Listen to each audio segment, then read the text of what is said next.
2021년 4월 23일 금요일 달코라 뉴스를 전해드리겠습니다. 텍사스주 상원이 텍사스주 공공기관들의 주민 개인정보 판매 행위를 제한하는 법안을 가결했습니다. 달라스 카운티의 페어파크 코로나19 백신 접종소의 백신 접종 건수가 어제 40만 건을 달성한 것으로 보고됐습니다. 미 증권거래위원회 SEC는 어제 신임 집행국장에 전직 연방검사인 한국계 알렉스 오를 임명했다고 밝혔습니다.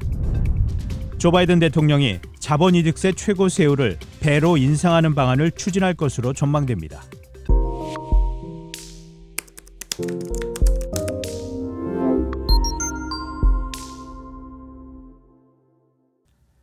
텍사스주 상원이 텍사스주 공공기관들의 주민 개인정보 판매 행위를 제한하는 법안을 가결했습니다. 차량 등록이나 자동차 면허증 갱신 때마다 텍사스주 당국들은 매번 텍사스 주민들의 개인정보를 수집한 뒤 이를 판매해 상당한 수익을 올렸습니다. 작년에 한 조사에 따르면 텍사스 자동차 관리국 DMV가 2019년에 운전자의 개인정보를 판매해 거둔 수익이 300만여 달러에 달합니다. 그러나 최근 주 상원에서 주민 개인정보 구입 주체와 해당 정보 사용 방식을 제한하는 세넷 빌 15 법안이 발의된 뒤 통과됐습니다. 달라스 카운티의 페어파크 코로나19 백신 접종소의 백신 접종 건수가 어제 40만 건을 달성했습니다.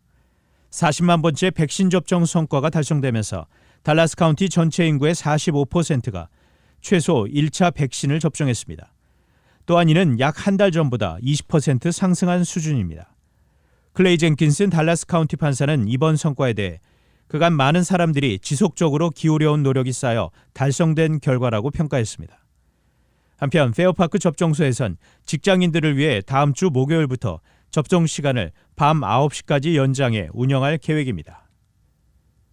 미 증권거래위원회 SEC는 어제 신임 집행국장에 전직 연방검사인 한국계 알렉스 오를 임명했다고 밝혔습니다. 오 신임 국장은 월스트리트 금융가를 관할하는 뉴욕 남부지구원 연방검사를 지낸 한국계 여성 법조인입니다.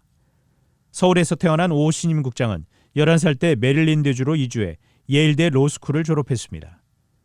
SEC 집행국은 1,300여 명이 소속된 대형 부서로 증권 관련법을 집행해 미국의 금융시장을 감독하는 역할을 맡고 있으며 집행국장으로 유색인종 여성이 발탁된 것은 SEC 역사상 이번이 처음입니다.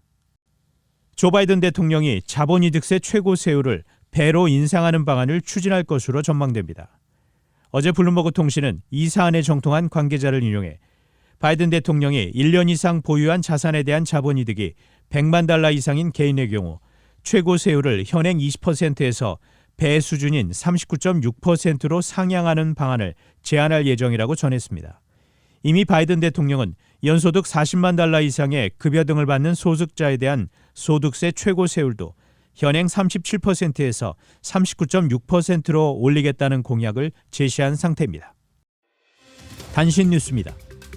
문재인 대통령이 조 바이든 대통령 초청으로 기후정상회의에 참석해 2030 국가 온실가스 감축 목표 추가 상향과 신규 해외 석탄 화력발전소 공적 금융지원 전면 중단을 선언했습니다. 한국 정부의 코로나19 대응에 대해 잘못하고 있다는 부정평가가 잘하고 있다는 긍정평가를 역전했다는 여론조사 결과가 나왔습니다. 시진핑 중국 국가주석이 기후변화 등 환경 문제 대응을 위해 미국과 협력하고 싶다는 의사를 밝혔습니다. 러시아 야권 지도자 알렉사이 나발리를 석방할 것을 촉구하며 러시아 전역에서 벌어진 시위에서 참가자 1,600여 명이 체포된 것으로 알려졌습니다. 지금까지 4월 23일 금요일 달코라 뉴스 최현준이었습니다.